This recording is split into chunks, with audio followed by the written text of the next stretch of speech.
supervision of the mayor or his staff would be able to effectively serve this council. That's why I am inclined not to support the hiring of any person other than someone under contract. I know I'm dealing with two different issues kind of right now, but they're not. So I haven't decided yet how I'm going to address the mayor's memo, but I am not taking this sitting down. That's all I got to say. Thank you. Councilwoman. Thank you, Mr. Vice President, and I would like to echo my concerns. I think we have hit the height of ridiculousness here. I do want to go back to the actual email that was sent about council communication, and it talks about exactly what Councilman Meyer said, that it's except for inquiry or investigations in good faith by council or any council member. The joke has been, since this came out, that citizens that we represent actually have more access to information than we do. It is foolery. It is ridiculous and an embarrassment to this council to be expected to follow the path around someone's elbow to get our inquiries taken care of or issues.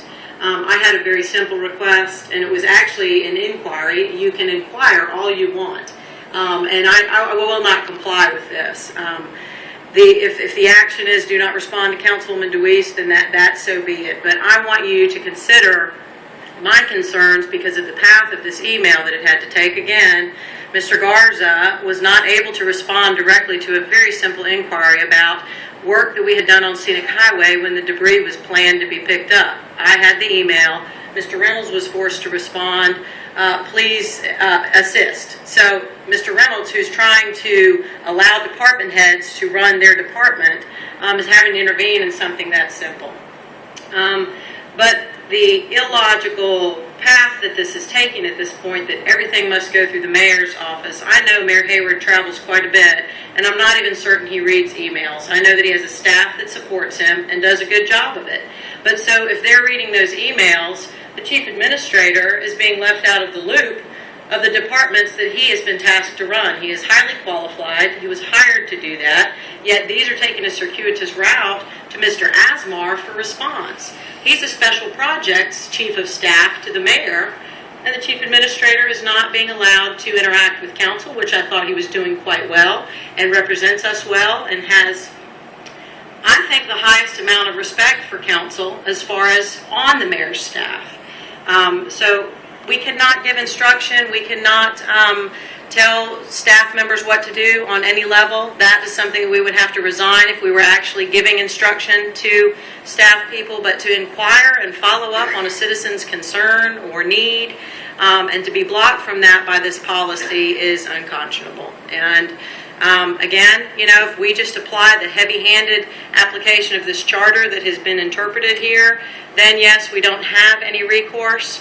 But I'm not going to take it laying down either. This is ridiculous. Thank you. Mr. President. Yeah, I just kind of turned it around last week. I had a call from the purchasing office wanting some information from me, and I says, I'm not allowed to talk to you. They were incredulous. They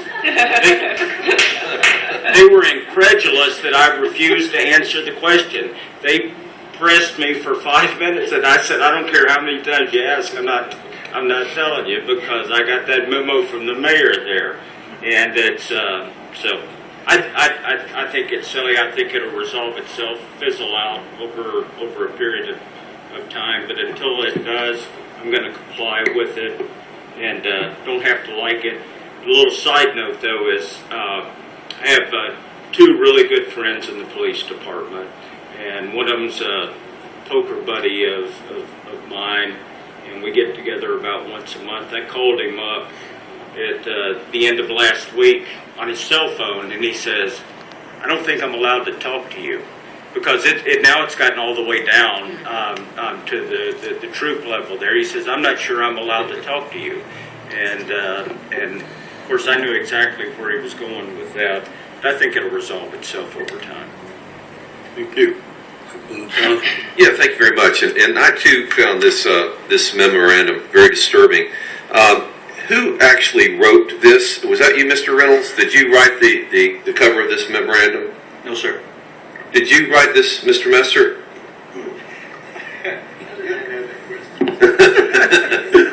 I guess I'm becoming more astute with referring to the council. No, sir. So, did you review this, Mr. Messer? No, Before it was sir. sent out? You did not. I was wondering, so then I assume, so who, does anyone know who wrote this? Was this Mr. Asmar that wrote this, then I assume? Councilman, I was actually in Wisconsin when it was drafted. I had no knowledge. Okay. It concerns me not only in this regard, but in any of these leases that get handed off the 7th floor. The Belmont lease recently came out of the 7th floor, and we did. Our city attorney, I believe I can remember from recollection, didn't have the opportunity to review that lease. And this concerns me. We have a city attorney for a reason, and I would think legal documents coming out of the 7th floor would be reviewed by our city attorney. Which, if I could, do I need to make a motion that we have the same person who gave us this memorandum maybe give us their opinion on Section 4.04 and prohibitions? The last sentence of A, where it talks about the city council may, however, express its views and fully and freely discuss any and all matters with the mayor pertaining to the appointment and removal of city officers and employees. I'd like to have that person explain that to me in a memorandum. And then I'd like to also have that person explain to me in a memorandum Section 4.02 City Council to inquire into the conduct of any municipal office, department, agency, and officers to investigate municipal affairs, and for that purpose may subpoena witnesses, administrative oaths, and compel the production of books, papers, and other evidence. I'd like to get this person who did this memorandum to do memorandums on both of those in the chart, because I find this offensive myself, and I don't like this heavy-handedness that we have to deal with down here. This bullying that it seems like that's occurring here. I mean, to me, it becomes somewhat counterproductive. It seems like we could get on a situation to where we work hand in hand to make this community a better place, but this heavy-handed memorandum I find offensive. But I would like to see at some point, maybe we can get the city attorney at our next committee of the whole to explain to us exactly what both of those mean. So because maybe we need to take a look at the charter a little bit more. And as Councilwoman DeWeese talked about taking a look at it for the letter of the law and some things that maybe we can do. Thank you. Thank you. Mr. Attorney, would you take that action and Second bring his motion, I think he, Yeah, I'll make that as a motion. She didn't make it into a Could you motion. make them? Okay. I think he was, he said. he Got someone in the audience. did. Yeah, motion. I'll make that as a motion. Thank you. I seconded that, to have those two parts of the charter addressed. 4.02 A3 and 4.04, the last sentence of A. Thank you. I got a motion second. Yeah, Mr. Attorney. Yeah, thank you, Mr. Serving Chairman. And of course, depending on the will of the council, I would be delighted to examine any part of the charter and render an opinion. However, I would respectfully suggest that if we're going to go that route, that you first obtain clarification from the source of the memorandum, so I don't end up conflicting myself out from either serving you or the mayor. In other words, I think the basis of my evaluation and examination should be the explanation of what it means. I mean, at this point, all I can tell you is that I took a cursory look at it, and apparently it means what it says.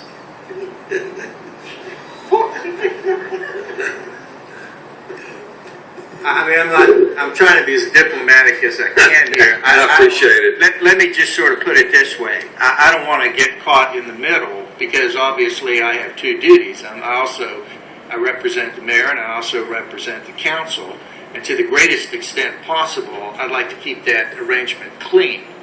In other words, I'm fond of recollecting in arguments, particularly in Escambia County, where the one party or the other says, look, I don't have a dog in this fight.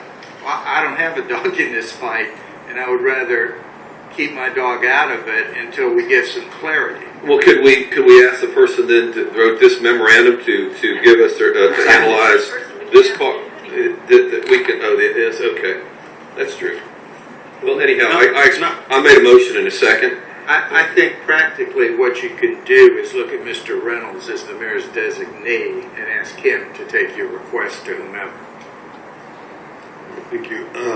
Notwithstanding what we're trying to accomplish here, it would be a sad item if we have to go outside to get legal advice because of the arrangement that council had. I think if we need to have a strict interpretation of the law, however it falls. That would be my opinion. And there is a such thing as retaliation, etc. If in fact you're given a legal opinion about what has been requested, and that somewhat bothers me to that extent that we might have to go beyond the scope of our legal assistance here to get information, and I hope that's not the case. Well, I think there's a motion on the floor that's been seconded, and I'd like to call it for vote. Understand. There are some individuals out in the audience who would like to speak. Could I get that? Yes, sir. Hi, just a question I'd like to pose to the council about this issue. I'm actually a candidate for city council, and in speaking to some of the folks, just for informational purposes, that work with the city, I was told there was one day it was basically the information that you guys deal with that's supposed to be public, it was free flowing. And the next day it was, oh, the mayor says that you have to take this to the mayor's office as a candidate in order to get an approval to have this discussion or get this information. Now, to me, there may be a misunderstanding on either part, but I believe that that's almost a constitutional issue. If it's public information that you as employees of the city are dealing with, it should be something that the public should have access to, regardless of if they're a candidate or not. I'm a citizen. So that's just simply my point. It's a question. I don't necessarily need to get an answer, but I just wanted, for the record, to express my also approval of this type of, what's the word I'm looking for, this type of mentality. So. Thank you. We have someone else. Yes. I really believe that you guys need to go back and have the charter redone in some areas. You have no power. You have no power whatsoever. You have an attorney that does not work for you. The school board have their own attorney. The superintendent has his own attorney. His loyalty is to the mayor. No disrespect. The mayor hires everybody. You can't go out and do a contract or hire your attorney to give your opinion because the mayor is the only one who can write contracts. You can't do anything. We need to have the charter reviewed and have some changes made in the charter. Not the whole charter, but you need to get your power. You don't have any. You have no voice whatsoever. You can't hire anybody. You can't fire anybody. You can't sign contracts. You can't ask questions. Even the city administrator was chastising you for bringing issues back up that you brought up before. You answer to the mayor and his team. You don't do anything on your own. You need to get your powers back for it to be a check and balance. You don't have a check and balance. Thank you. Thank you. Okay. I would like to respond to the last person who spoke. You brought up some very good points. However, the council actually does have quite a bit of power. Well, it depends on whether we want to use it. We do have the power to contract. We can contract for our staff person. We can do that if we want to. So I just don't want the public to believe that we are completely without any remedy. Okay? Thank you. All right, the question has been called. Could I have a vote? All in favor of the motion? Councilman Johnson. Councilman Johnson, would you recite your motion again? Yes, I would like to have a memorandum, a letter of explanation about exactly what, let's find my glasses here, 4.02 City Council, number 3, to inquire into the conduct. That is the first part of the charter, and then the second part would be 4.04 prohibitions, and that would be the last sentence in A, appointment and removal. Okay, all in favor? Aye. Opposed? Okay. Yes, Mr. Reynolds. Thank you, Councilman. I'd like just to kind of maybe if we can take a step back and one of the interesting things I've as you know, have previously served in the council manager form of government as a manager for counties.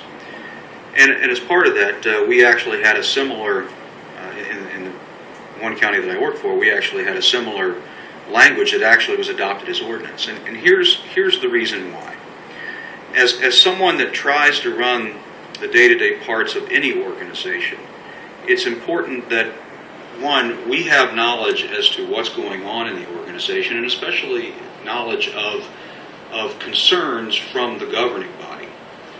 The other part of it is that there are times where, if it's not explicitly stated, there will be, and the reason it's explicitly stated, so everybody understands, is that, direction needs to come from, whether it's the council manager form of government or whether it's this form of government, direction needs to come from that individual that's responsible for the day-to-day operations.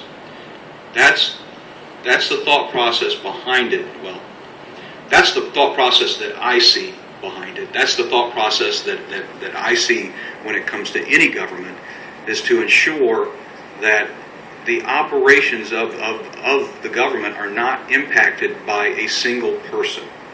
This body has power as a body. And that's why I always encourage the body to take votes, so then we can then move forward. But when it comes to the individual thought process of a single person, that's a different thing. And it's incredibly important, again, to recognize that those that are responsible for running the day-to-day operations, that we keep that information flow.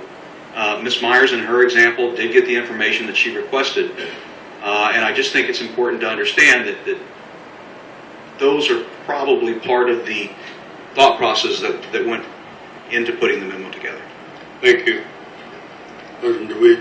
Thank you, Mr. Vice President, and I want to thank Mr. Reynolds for his explanation and opinion on this. I do want to point out, from a councilperson perspective, my concern that everything that I do as an individual council member must be blessed by council as a whole, because we represent individual districts. There are many issues that there is an evolution to an issue. Sometimes I don't know until a month into something the frustration of a citizen, and I finally get the call and they've had it up to here. But I have to investigate that. I have to inquire city staff. I have to do the background on it. And to have to come to council and go, hey, you guys, I have an issue in my neighborhood, just north of me, and I need your blessing to be able to run this through staff. That's illogical. That we are individual representatives. We are not beholden to anyone on council. We as a body vote to make, decisions and approve a budget, but we're individual representatives of our district or at large. So there are going to be situations that I would investigate. I have one right now that is not something that needs to be elevated to a council level until there's more information and more background, quite honestly. So I don't want that to be a staff perspective of absolution that any inquiry we make has to be blessed by the rest of us. That's not what we're doing here. Mr. President, if I may. Yes. That's not what I'm saying, and I apologize if I inartfully said it. I will endeavor to continue to be the individual that can facilitate any concerns that this body has when it comes to getting things done.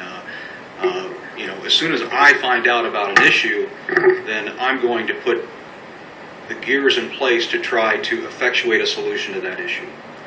What I'm saying is that when it comes to directing the organization, then those are the decisions that have to come from the council as a body when it comes to the policy issues.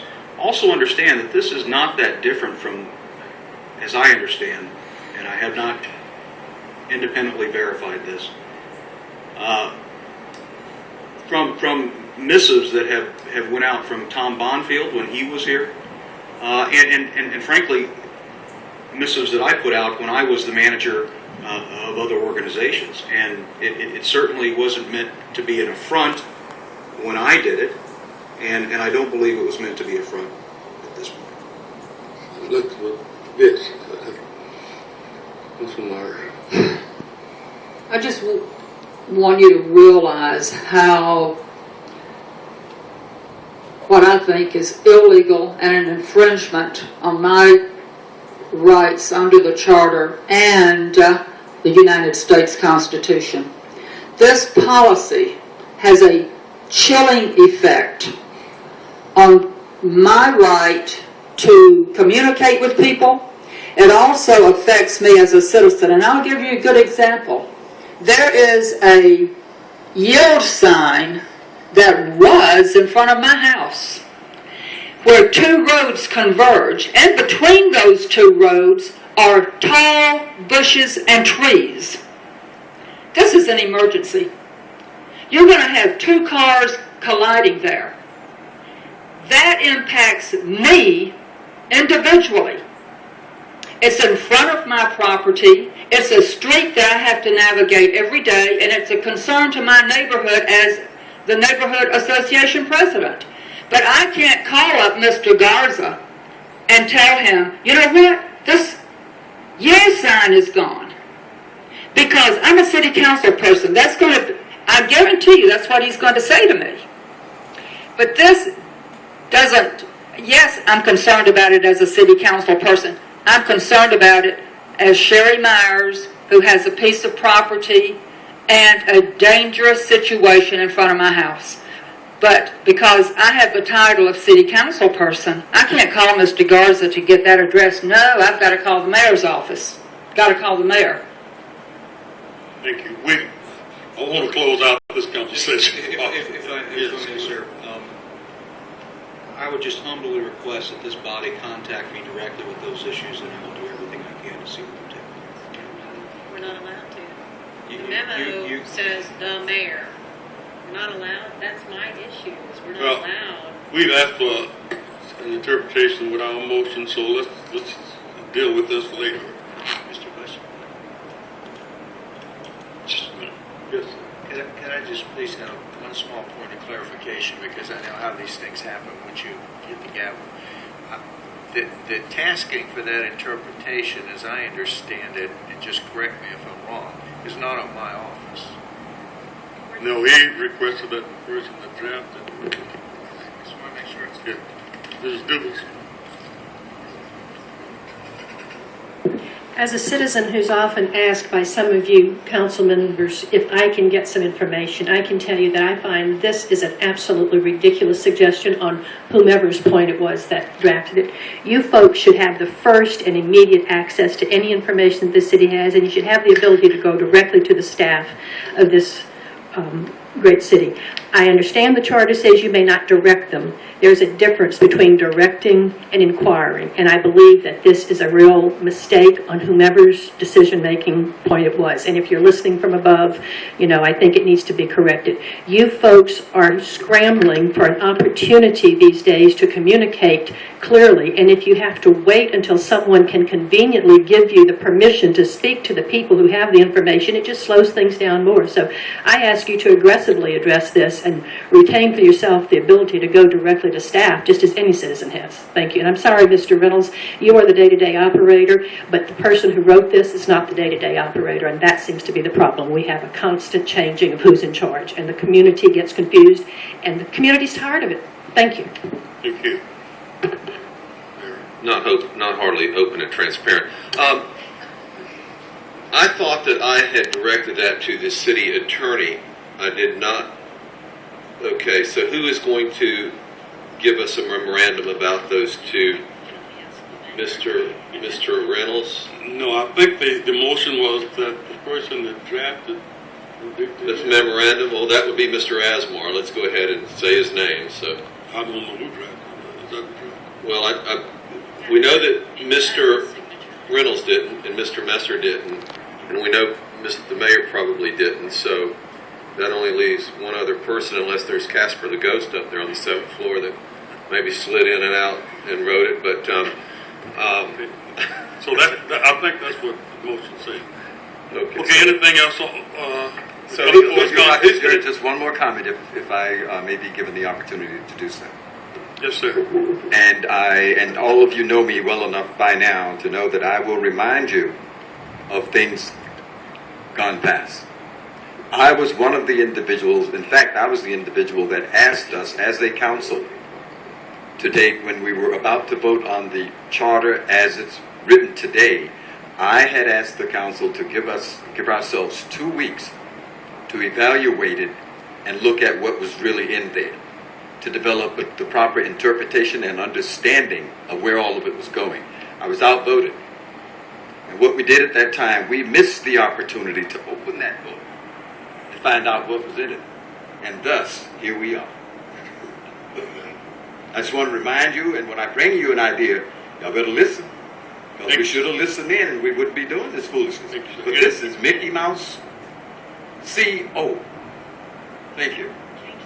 I just want clarification on our strategy session and policy discussion, because we had tentative date, but I asked Ms. Major for the exact time and date, and it has not been firmed up, as I understand. Mr. President, do you remember? We tentatively said May 30th, and then I asked for a time. That was my understanding, but I asked the chair that. Because I will tell you, I have 2 conflicts that have stacked up in that. Are you asking me? I'll tell you. And I'll say it again. Unless you read that charter from cover to cover, we'll be wasting our time. So you can decide on whatever time of day you want to do it. But I suggest you look at that charter before we do anything. Don't come in there unprepared. And as a teacher, I used to say that to my students all the time, and I'll say it now. If you come in there unprepared, then you're going to be wasting your time. I want to do that. If I might make a suggestion, it is for you to put out an agenda. Ms. Major distributed among us, perhaps even publish it for that workshop and different parts of the day. And I think that it would be appropriate even for you to put in that memo, provided we don't respond to that email, what it is you desire us to do in preparation for that meeting. And then under those circumstances, Mr. President, I would require that individual council members prepare the questions and the things that they want to know. Got to look in the book to see what's in it and let us know what we want to discuss. Don't come in there with the whole thing and we're going to start bouncing all around in the room. Jot down your questions of what it is you need an interpretation of, and then that'll give us some direction in terms of where we want to go. Councilwoman DeWeese. I just want to ask my question differently then. If we could have Ms. Major verify availability of council on the tentative date, and if that is not available to all or the majority, another date. I don't have a firm date. That's what I'm trying to find out. I have a lot of other things that I have to plan. Thank you. Mr. Gerald, can you Just one more thing. ask her to send that out, please? Yes, I will. But one more thing. Do we have money in our budget for armor for this meeting? Armor. No. Do we have anything else to come before the group? Anything else?